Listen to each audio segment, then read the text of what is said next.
round one, you guys go first, correct? Yeah. Yep. We didn't really know. We knew we wanted to just, make an aggressive type jackpot run. Steer kind of steps to the left. Coleman does a good job of keeping the momentum on the steer going. I think if a big part, if you run it back, go about right, stop right there, go, keep going.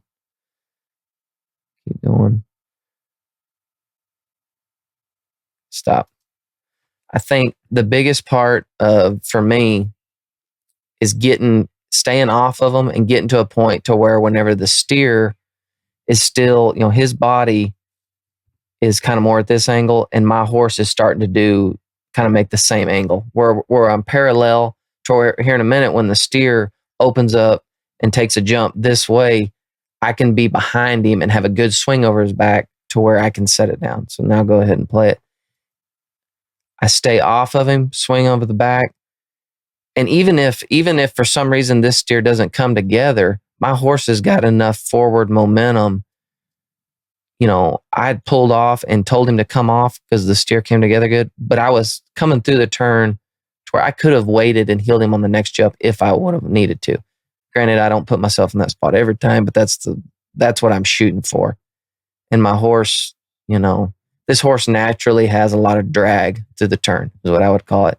He wants to get on his butt, and that helps me put my bottom strand down at any time. And so, and when you say drag too, like I think one thing to watch, and correct me if this is wrong, but it's their butt is on the ground, but the front end feels loose, like it keeps moving. So like you mentioned it earlier in a podcast, but this horse stays like low to the ground, or both. Your good heel horses find the ground pretty well. I think in my opinion, people talk to me times about a heel horse that, like if you see a picture where a heel horse is really dragging their butt and their front feet, both their legs are straight, both of them are straight, that's not what you want. You want the front end to be pedaling.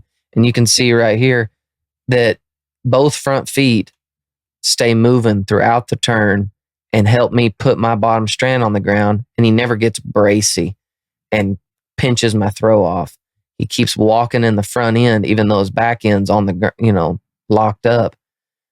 Those two steps right there, while you're putting it on the horn, just allow your slack and everything to work the right way and allows you to keep from slipping legs and stuff like that. Well, it allows the separation and the shoulders, like for him, stay up, which provide like if the shoulders are up and the butt's down, they can obviously, it's like an anchor, right? It can pull on them. Yeah. So, sure. And the other thing too is the forgiveness with setting your bottom strand down, right? Is you can finish your delivery. Is when those front feet, right? That's kind of what happens right there. Yeah, it gives you more time. It's not pinching anything off and cutting your delivery short. It's allowing your bottom strand to get down there and work the way it's designed to. Right. Okay, which is funny. Round one, you guys lost this round with this run. So like really good run. I don't remember exactly how fast we were. We were 5 something. And kind of whenever we got done with this run, I told Coleman, I think that's kind of what we need to do. We need to make that kind of run, see what happens. They did what a lot of good teams will do. They just trumped that, and they beat us by a couple tenths, if I remember right. And you just kind of live with the result. I mean, we made a good run. They made a better one. And it's a good thing about this setup is there's still lots more rounds left to, try to get them back. Got to happen. Got to win 8 go-arounds in these 15 head matches.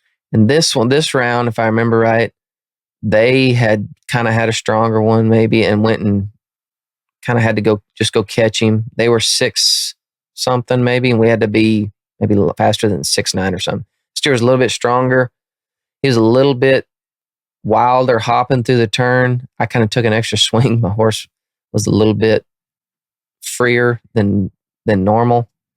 But this is where, this horse is still feels a little bit green on runs like this, where he gets a little bit, my rope kind of runs just a little bit, and he kind of moves his front feet a little bit when I'm putting it on the horn. In time, I know that'll take care of itself the more solid he gets.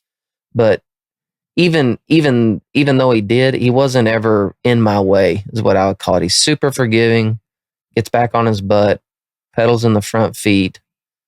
You know, we had to be faster than 6 something, and we just kind of made sure you're faster than 6.9. No unnecessary chances, but I think consistent. The other thing too is by just helping him build confidence right there. Mm-hmm. You know, this horse is going to probably be one that's going to be a little bit overreactive as opposed to underreactive. Yep. And just by not getting after him too much right there, that kind of allows them to kind of relax. And I think a big part of this was the second run of the day. You know, he wasn't exactly perfect right there, but I never got onto him or nothing. Just let him read the situation, you know, kind of react. And then by him just letting him settle in, if I remember, at the next round, he was just dialed right back to where he was. And so they gained confidence